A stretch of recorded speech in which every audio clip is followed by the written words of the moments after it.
OK, aujourd'hui, je veux continuer sur la puissance des paroles. Boy, hein, c'est un sujet, je ne savais même pas combien d'enseignements je ferais sur ça, mais de semaine en semaine, je voudrais changer de sujet, mais on dirait que le Saint-Esprit me ramène là. Puis il y a une raison, puis j'y fais confiance.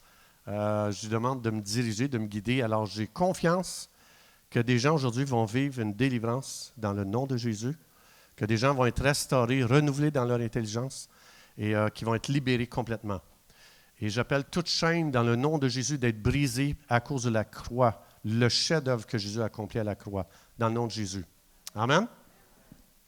Alors aujourd'hui, je vais vous montrer qu'est-ce qu'une bouche en santé spirituelle. Qu'est-ce qu'une bouche en santé spirituelle? Je vous donne une phrase qui va tout expliquer qu'est-ce qu'une bouche en santé spirituelle. Un verset qui est vraiment puissant, ça dit ceci. Psaume 139, 14. Vous le connaissez? Éternel, tout le monde, ensemble. Éternel, je te loue de ce que je suis une créature si merveilleuse. Encore une fois. Éternel, je te loue de ce que je suis une créature si merveilleuse. Comment quelqu'un peut arriver à faire cette déclaration-là? Ça, c'est une bouche santé. Je fais juste penser, une fois, on avait été en Floride, puis notre fille Christelle était jeune, elle avait une de ses amies, puis on était dans l'hôtel, puis on allait à une conférence, on faisait la louange en Floride à chaque année. Ça donne, c'était en hiver qu'on allait faire la louange en Floride. C'était difficile. Puis, je me souviens, Christelle puis son ami était devant le miroir, puis son ami a dit « Et que je suis laide. » Et on ne réalise pas comment chaque parole, c'est une semence. Et donc, ce qui vient d'être semé va pousser, c'est sûr et certain. Donc, il y a plein de blessures, il y a plein de sentiments de rejet, pas acceptés, qui vont naître sans même qu'elle sache que ça, c'est l'origine. Alors, comment quelqu'un peut arriver comme ça à dire « Je te loue, Seigneur, de ce que je suis une créature si merveilleuse ». Comment on peut arriver à là? Mais avant, je vais regarder avec vous le mot « merveilleuse ». Donc ça, ici, je suis allé dans la Septante. J'aime étudier la Septante. Donc la Septante, c'est l'Ancien Testament en grec. Donc je l'étudie aussi les mots hébreux, mais ici, je veux utiliser le mot grec, donc de l'Ancien Testament, qu'on appelle la Septante. Et le mot « merveilleuse » ici, c'est, tout le monde? Tomazo. Ça veut dire, tu viens rouge comme une tomate. C'est ça la définition. Non, c'est pas ça. Tomazo.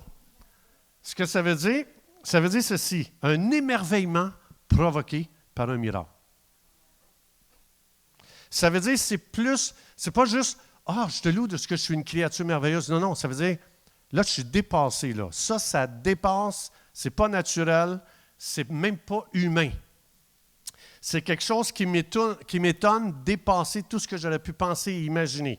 Donc, dans les définitions, ça veut dire être bouche bée devant quelque chose. Tu n'as plus de mots, là, tu ne sais plus comment l'exprimer. Tomazo, c'est ça que ça veut dire. Je n'ai pas de mots pour exprimer ce que tu es en train de me révéler. Alors, donc, ça veut dire être à court de mots. Je ne suis pas capable de décrire ce que je vois. Puis, je vais vous donner juste des exemples. Pour ça, j'aime étudier la Septante, donc le grec, l'Ancien Testament en grec, parce que tu retrouves des parallèles dans le Nouveau Testament. Ces mots-là, je vais vous donner juste 2 versets qui ont été utilisés. Tomazo, ça dit ici, donc Jésus est dans une tempête avec les disciples. Vous vous souvenez, là, quand il était sur le bateau? Vous vous souvenez de ça? Alors ici, ça dit Jésus s'est levé, parce que tout le monde pensait mourir. Jésus s'est levé, il menace les vents et la mer. Il parle à la nature. Et il y eut un grand calme. Et ces hommes, les disciples qui étaient là, furent saisis de tomazo. Ça veut dire, là, attends un petit peu, là, c'est pas juste quelque chose d'extraordinaire. Là. Comment, ici, c'est ce qu'il va dire, quel est celui-ci, disait-il, à qui obéissent même les vents et la mer? Donc, je veux dire, on est bouche bée devant ça, là. Comment un gars peut parler au vent? Comment un gars peut parler à la mer et qui obéisse au doigt et à l'œil? Tomazo. On est on est dépassé. Il n'y a plus de mots pour expliquer qu'est-ce qu'on vient de voir. Tomazo. Je te loue de ce que je suis, un miracle extraordinaire, Seigneur. Une créature si merveilleuse. Alors, un autre verset, juste pour expliquer le mot tomazo, dans Matthieu 9,33, les démons ayant été chassés, le muet, donc il était muet, il s'est mis à parler, et la foule étonnée disait, jamais pareille chose n'a été vue en Israël. Autrement dit, tomazo, ça veut dire, c'est du jamais vu. Je suis bouche bée devant ça. Ça me dépasse. C'est complètement dépassant qu'est-ce que je suis en train de voir. Alors, je veux juste... on va aller voir qu'est-ce qui a produit une telle déclaration dans le psaume 139. Mais avant, je vais vous expliquer, moi, donc j'allais voir des concerts comme tout le monde, et puis un de mes musiciens préférés, c'était Pat Metheny. C'est un guitariste jazz, mais pas le jazz qu'on a de la difficulté, très mélodique, etc. Je m'en vais voir un concert, je suis allé en voir plusieurs de lui, et puis je m'en vais voir un concert de lui, et donc il y a toujours, tu sais, cette attente, cette anticipation, comment ils vont commencer, qu'est-ce qui va se passer, et là on commence à entendre le groupe au complet jouer, mais il n'y a aucun musicien sur la scène, mais ils jouaient, tu sais, comme quand tu es à l'école puis tu commences à apprendre à jouer la musique. La trompette, trombone, le sax, le tambour, tu sais, comme dans les fanfares. Et puis là, on est là, on ne savait pas qu'est-ce qui se passait, puis on commence à entendre, mais comme si les gens, ils commençaient à jouer. Puis tu sais, ça fausse, ça ne suit pas le rythme. Puis là, on était là, qu'est-ce que c'est que ça? Tu sais, il y a comme, tu es là, tu es en attente, là, puis tu te demandes qu'est-ce qui va se passer. Et là, chaque musicien sont arrivés dans des coins différents de la salle, avec un qui avait le tambour. Poum, poum.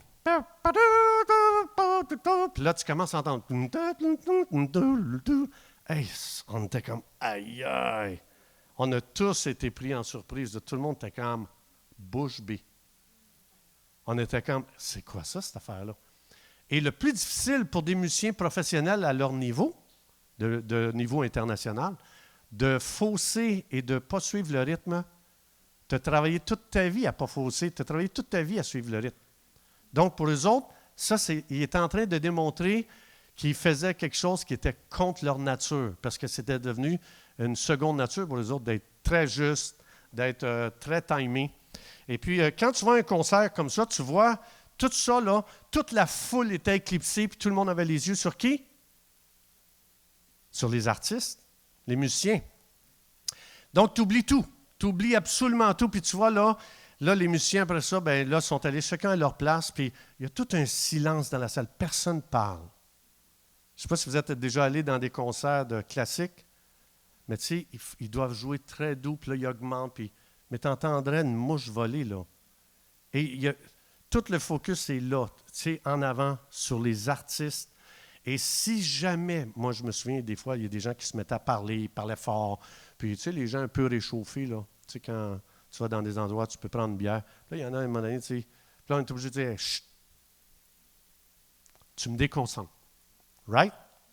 Et puis toi, tu as payé, donc j'en veux pour mon argent, et je suis venu ici, et je perds de vue toute la foule, je perds de vue les détails, je m'en fous de la peinture, je m'en fous de plein d'affaires, tout mon focus est là, sur les artistes qui vont performer. Et on est en admiration. Je veux dire, moi, j'ai été en admiration devant ce gars-là, entre autres, Pat Metheny. Donc, c'est exactement ici ce que le psalmiste est en train de dire.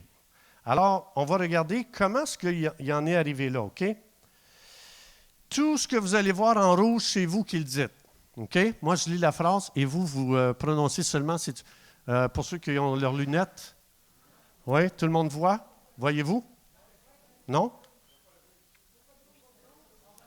Ça ne sera pas long, vous allez le voir, OK? Alors, regardez bien ça ici. Au chef des chants de David, psaume éternel, me sonde et me connaît. C'est quand je m'assieds, quand je m'élève. Pénètre de loin ma pensée. C'est quand je marche et quand je me couche. Et pénètre toutes mes voies. Car la parole n'est pas encore sur ma langue, que déjà, ô Éternel, la connaît entièrement. M'entoure par derrière et par devant. Mets ta main sur moi. Qui est sous le spot ici? Qui? C'est Dieu.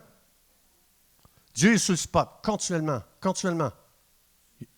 Puis, pas juste sous le spot, mais il est en train d'observer comment Dieu, comme dans le concert, je vous décrivais, Dieu a perdu de vue tout ce qui était autour, puis il n'y a que lui qui comptait, et il est devenu archi-conscient de ce que Dieu est pour lui et de ce que Dieu fait pour lui.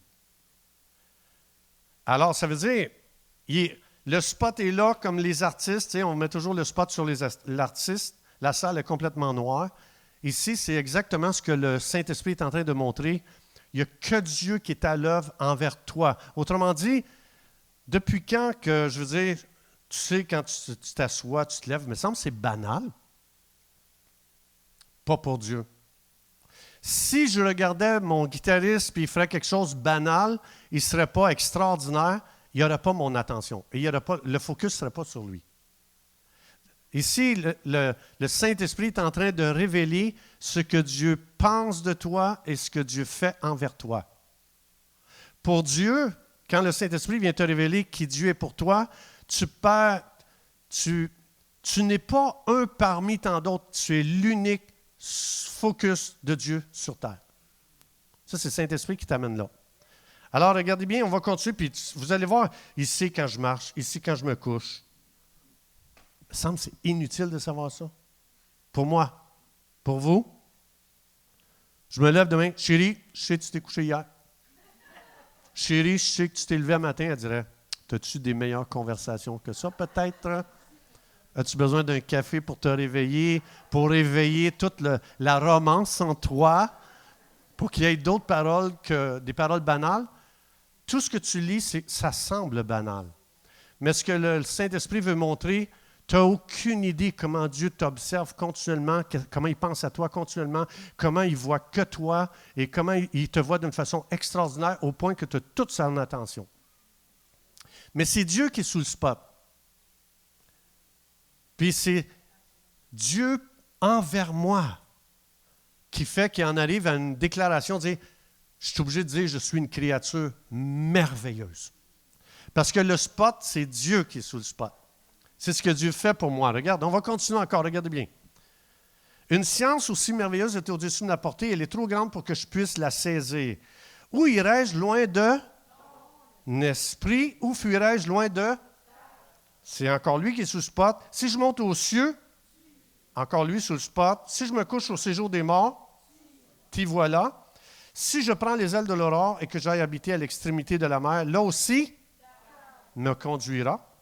Et elle va me saisir, ta main droite va me saisir. Donc, si je dis au moins les ténèbres vont me couvrir quand même, la nuit devient lumière autour de moi à cause de lui. Même les ténèbres ne sont pas obscures pour... La nuit brille comme le jour et les ténèbres comme la lumière. C'est qui a formé mes reins, qui m'a tissé dans le sein de ma mère. Et là, il arrive à la conclusion, je suis obligé d'arriver et de dire, je suis une créature merveilleuse. Tomazo. C'est un vrai miracle. Pour que j'aie l'attention du Dieu Tout-Puissant, du plus grand de l'univers, je suis obligé d'arriver à une conclusion comme ça. Voilà pourquoi Satan, sachant que si c'est Dieu qui est sous le spot et tu commences à avoir une révélation de comment Dieu est envers toi, Satan sait que tu vas devenir très en santé spirituellement, émotionnellement, physiquement et dans tes confessions. Et c'est extraordinaire comment tu vas t'apprécier. Vous me suivez toujours? Alors ici, on va regarder maintenant, on va changer ici, on va changer de texte. On va aller maintenant, on va aller voir quelqu'un. Qui est Paul? C'est un apôtre 5 étoiles et c'est lui qui a eu le plus de révélations dans tout le Nouveau Testament. C'est lui, Jésus, il est allé le former personnellement dans le désert de l'Arabie pendant 3 ans et il lui a donné des révélations que même Jean n'avait pas, Pierre n'avait pas, aucun apôtre avait. Formé par Jésus lui-même. Hein, Jésus en avait formé 12, après ça, il en formait 70, 120. Il y avait le petit cercle de 3, Pierre, Jean, Jacques, et tu avais le plus petit cercle, Jean. Et ici, il n'y en a pas 12 là, que Jésus va former après ça dans le désert. Paul a eu l'extraordinaire privilège d'être formé par Jésus lui-même, parce que Jésus, il savait que lui écrirait 3/4 du Nouveau Testament. Et puis, c'est le gars, écoute, il va aller implanter des églises. C'est extraordinaire qu'est-ce que ce gars-là va faire. Miracles, signes, prodiges, tout ce que tu veux, tout le tralala, tout l'accessoire de l'apôtre sont là. Maintenant, on va regarder maintenant ce gars-là qui a été formé par Jésus lui-même. Et ce gars-là qui a eu la plus grande révélation du Nouveau Testament. C'est lui qui a amené la révélation de l'Église. Hein? C'est lui qui l'a amené. Personne d'autre dans le Nouveau Testament. Jésus en a parlé dans Matthieu 18. Après ça, c'est à Paul quand tu lis ses épîtres, tu vois la révélation de l'Église extraordinaire. Mais regardez bien ce gars-là. Le gars, il a perdu de vue, malgré que ce gars-là, il a été investi par Jésus lui-même. À un moment donné, regardez ce que Satan a fait avec ce gars-là. Nous savons en effet, et ça c'est votre devoir en rouge, nous savons en effet que la loi est spirituelle, mais moi, qui est sous le spot? Moi, Paul. Je suis charnel vendu au péché. Car c'est ce que je fais. Je ne fais pas ce que je veux et je fais ce que je hais. Qui est sous le spot? OK? Ensuite de ça, regarde ça ici. Ah, si! Fais ce que je ne veux pas. Je reconnais par là que la loi est bonne. Et maintenant, ce n'est plus qui le fait, mais c'est le péché qui habite en... Qui est sous le spot? Paul. Ce qui est bon, je le sais, n'habite pas en... C'est-à-dire dans chair, la volonté, mais non le pouvoir de faire le bien. Car je ne fais pas le bien que je veux, mais je fais le mal que je ne veux pas. Toujours le je. C'est je. Le gars est tombé dans le panneau de, même avec la révélation qu'il avait, et c'est pour ça que ça, c'est un piège. Des fois, tu te demandes, un chrétien comme ça? Mais vous allez voir ici. Et je fais ce que je ne veux pas. Ce n'est plus moi qui le fais, c'est le péché qui habite en moi. Je trouve donc en moi cette loi. Regarde toujours le moi, le je. Quand je veux faire le bien, le mal est attaché à moi, car je prends plaisir à la loi de Dieu selon l'homme intérieur. Mais je vois dans mes membres une autre loi qui lutte contre la loi de mon entendement. C'est que lui qui le sent. Et qui me rend captif de la loi du péché dans mes membres. Alors, il dit, qu'est-ce qui arrive à la conclusion? Misérable que je suis. C'est loin du psaume 139, là. Pourtant, David n'a pas eu une formation de 3 ans et demi dans le désert avec Jésus, là. Paul a eu un plus grand investissement, mais il arrive contraire à ce qu'un gars n'a même pas été formé par Dieu, qui est apparu puis qu'il a été formé par lui. C'est juste pour nous montrer une leçon très importante. Ce que Satan veut faire pour détruire un croyant. Tu dis, mais voyons, un croyant, il est chrétien. Satan, ce qu'il veut, c'est fermer le spot sur ce que Jésus a fait pour toi et te mettre sous le spot puis de mettre en lumière tout ce que tu n'es pas capable de faire, ce que tu veux faire, mais tu n'y arrives pas. Tu veux n'importe quoi, mais c'est toi le centre, c'est toi, le spot est sur toi. Et ici, il finit avec la conclusion, si jamais tu laisses Satan mettre la lumière sur toi, tu vas finir misérable. Ouais, mais je suis un apôtre, j'ai un grand appel sur ma vie. Tu vas finir misérable. Et le mot misérable ici, je vais aller vous le chercher parce qu'il vaut la peine d'être regardé. Misérable, talaï poros, qui veut dire, talas, la première partie du mot, ça veut dire souffrance. Aussitôt que toi, tu es sous le spot et que tu t'analyses, tu t'étudies, tu regardes comment les autres te traitent, ce que tu penses de toi, ce que les autres disent de toi, ce que le système fait de toi ou pense de toi, bien, tu vas finir ici plein de souffrance. Et le mot, donc, talas, la première partie, c'est souffrance, mais si je le mets ensemble, talaïpora, ça veut dire malheureux, c'est épuisant, c'est pénible. Et c'est pour ça que Dieu va faire quelque chose d'extraordinaire pour ne pas qu'on se retrouve là. Mais ici, je vais juste continuer avec ceci. Je vais rephraser le verset 24 ici avec ce que ça veut dire. Ça veut dire ceci, le verset paraphrasé ou rephrasé.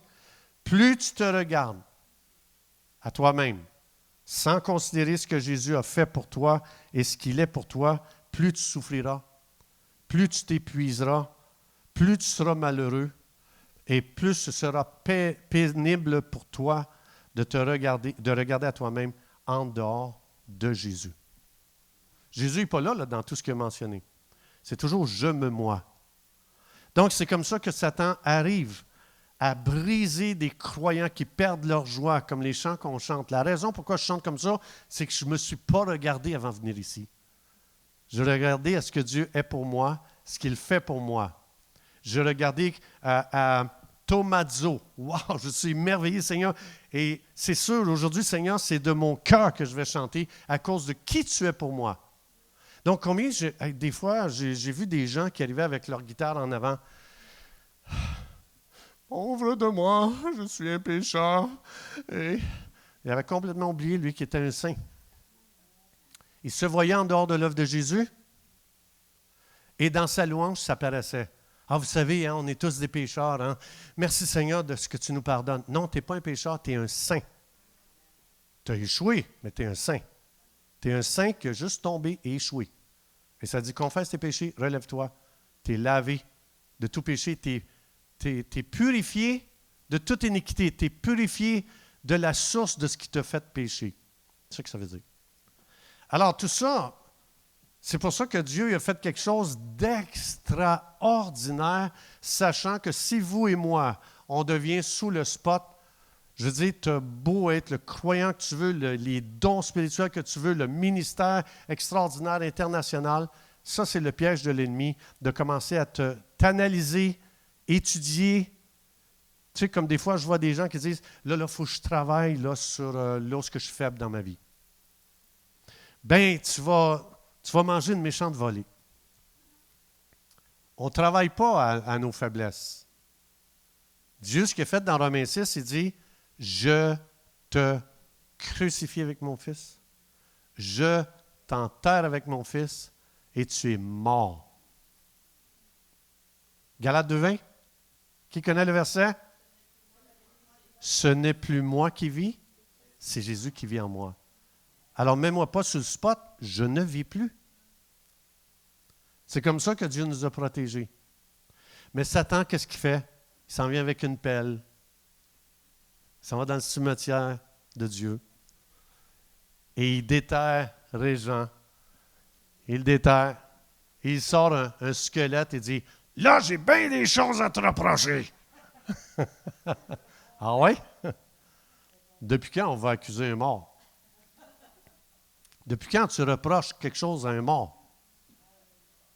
J'ai été crucifié avec Jésus. C'est plus moi qui vis. J'ai été enterré. Et Dieu dit, s'il te plaît, laisse la tombe fermée, laisse ça enterrer.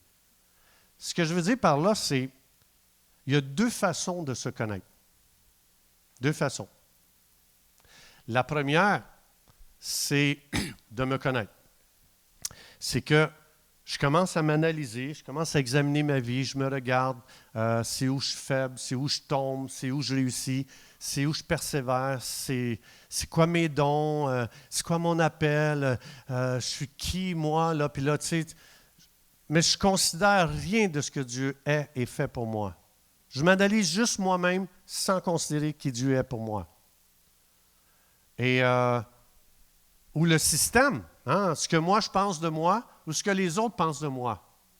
Ou encore, ce que le système pense de toi. Comme par exemple, on a fait un système dans ce monde que dans ce système-là, ils ont dit, si tu n'as pas de diplôme, tu ne peux rien faire dans la vie. C'est le système qui a fait ça. Depuis quand j'ai besoin de diplôme? Je ne suis pas contre les diplômes. Je suis contre le système. C'est différent.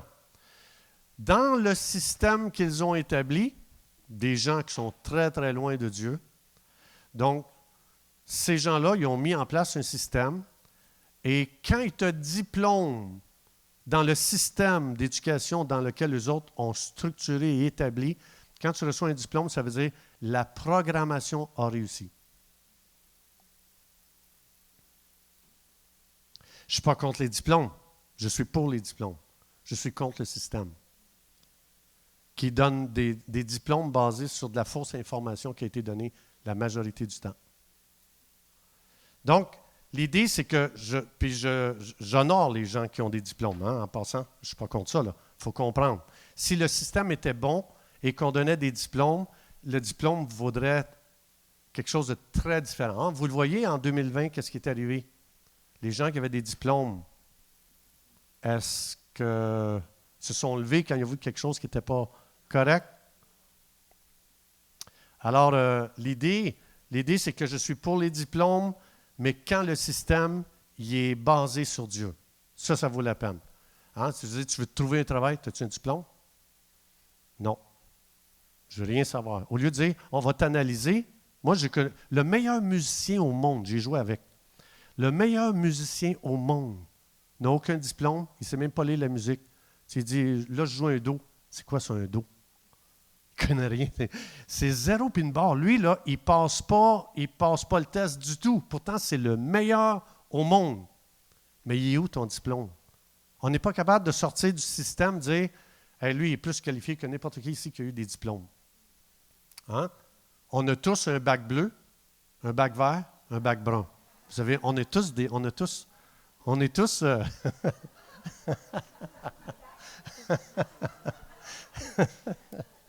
c'est le système qui a inventé ça, hein, des bacs.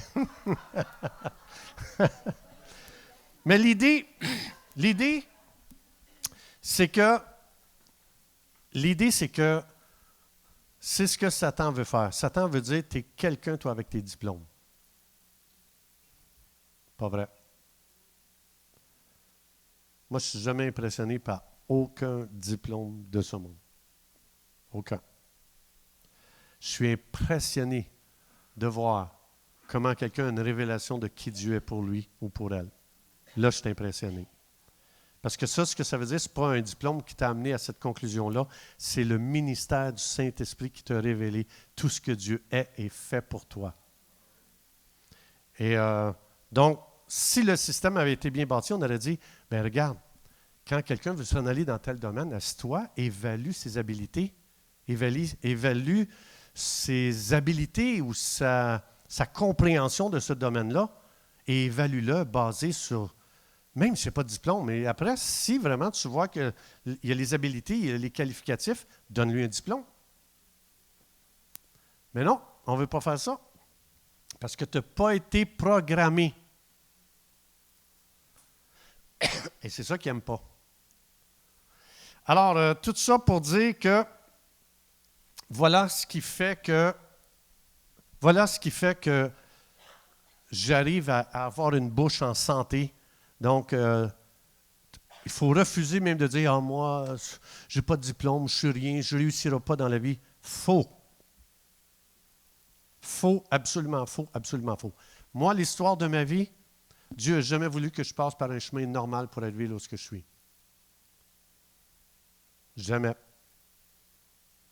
Tous les chemins que Dieu me fait prendre, c'était jamais un chemin que le système avait tracé.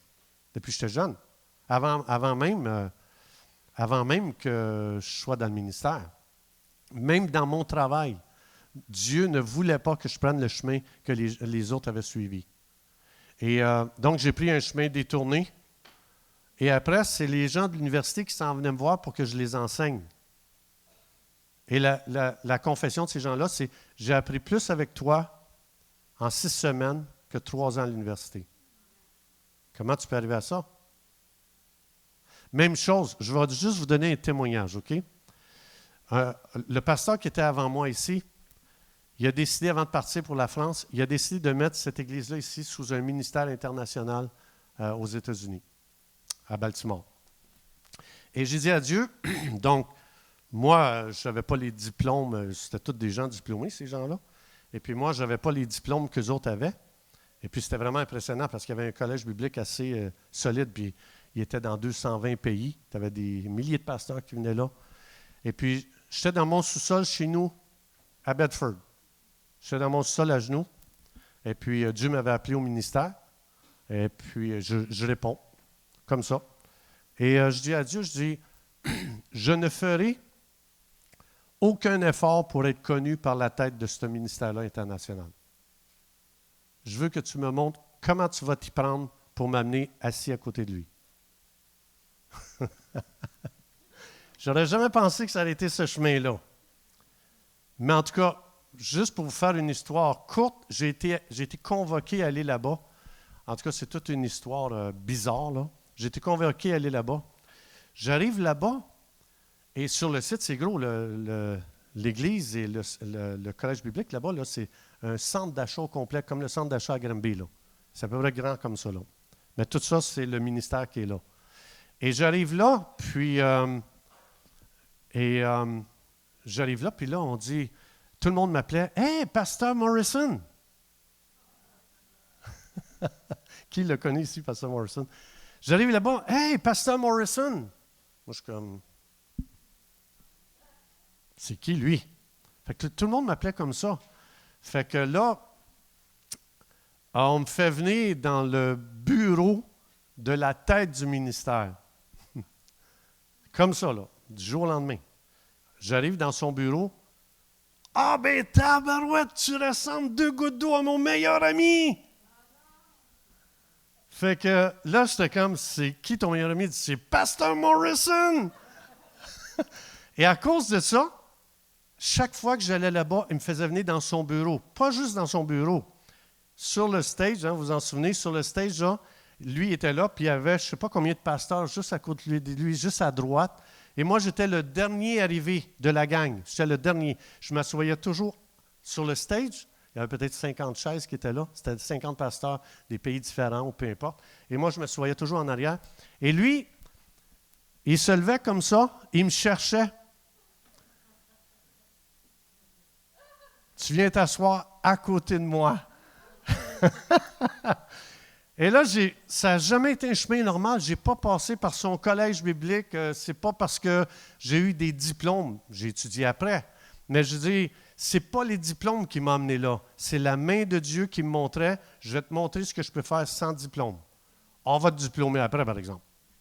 Mais ce ne sera pas les diplômes qui t'ont amené là. Hein, ça dit que Dieu qualifie celui qui l'appelle. Il n'appelle pas celui qui est qualifié. C'est d'abord l'appel. Quand tu l'appelles, il va ouvrir le chemin pour que tu sois qualifié. Et puis, mais ça a été toujours comme ça. Même dans l'enseignement. J'ai été dans l'enseignement. Je n'ai pas suivi le chemin normal de l'enseignement. J'ai travaillé 5 ans dans une école.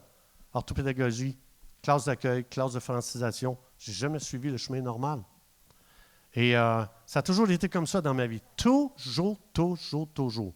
Alors, je veux juste te dire, toi qui dis que tu n'es rien, toi qui dis que tu n'as pas ce qu'il faut pour percer dans le système, je t'invite à te tourner vers Dieu et de dire, montre-moi ce que tu peux faire avec moi. Montre-moi. Puis ce n'est pas toi qui dois faire des efforts. Dieu va se révéler très fort, très puissant, glorieux. Un Dieu qui crée des chemins à travers les déserts et un Dieu qui crée des chemins à travers la mer. Que ce n'est pas toi qui as fait ces chemins-là. Et tu vas regarder en arrière, tu vas dire, certainement je suis ici à cause de Dieu et c'est sa main qui m'a amené ici. Et dans ce temps-là, tu sais quoi? Tu es obligé de dire, tu as tellement fait pour moi.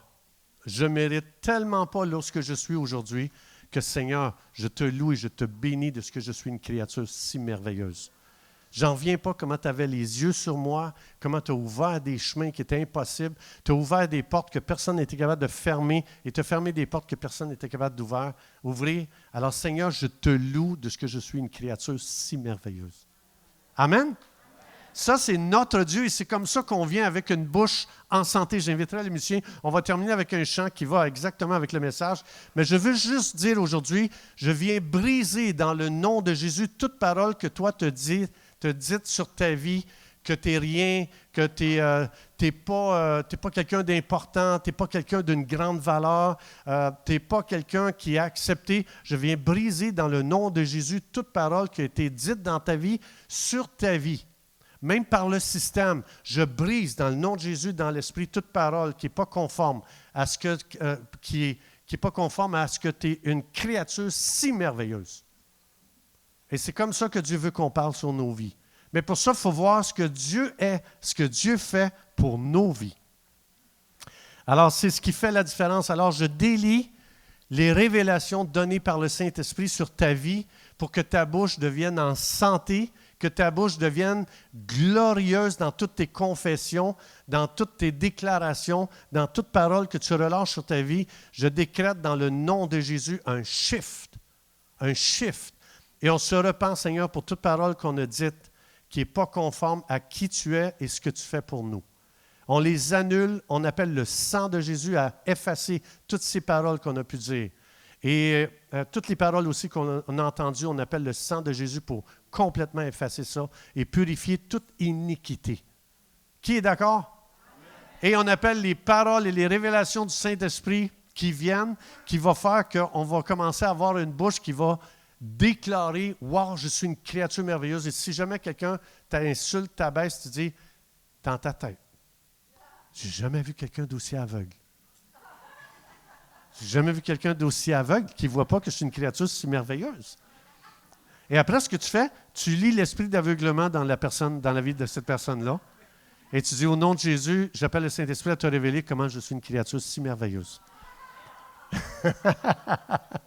Et c'est important. Et c'est pour ça que j'accepte aucune parole qui m'abaisse. Ni de moi, ni de Satan. Quand il dit, tu es un mauvais chrétien, tu n'es pas un bon père, tu n'es pas un bon, je ne sais pas moi, tu n'es pas un bon, n'importe quoi. Je refuse ces paroles-là. Et j'accepte seulement les paroles que le Saint-Esprit dit. Wow! Si tu savais qui tu étais, Régent. Oui, je veux le savoir, dis-moi là. Ah, tu es une créature extraordinaire. Et c'est pour ça que Dieu, puis tu remarques, ce que le psalmiste dit, c'est toujours ce que Dieu est et fait pour lui. Ce n'est pas ce que lui accomplit, ce n'est pas ses forces, ce n'est pas ses faiblesses, ça n'a rien à voir. C'est si tu savais à quel point Dieu t'observe, il t'honore, il t'élève, il te bénit, il te protège, il t'entoure, il te garde, il ouvre le chemin. Et Dieu s'occupe de toi d'une façon magnifique et extraordinaire. Ça, c'est le psaume. Père, dans le nom de Jésus, merci pour la parole de Dieu qui nous éduque. On est à l'école du Saint-Esprit, on est à l'école spirituelle. Et merci pour qui nous sommes à cause de ce que toi tu es et à cause de ce que toi tu fais dans le nom de Jésus. Qui est d'accord?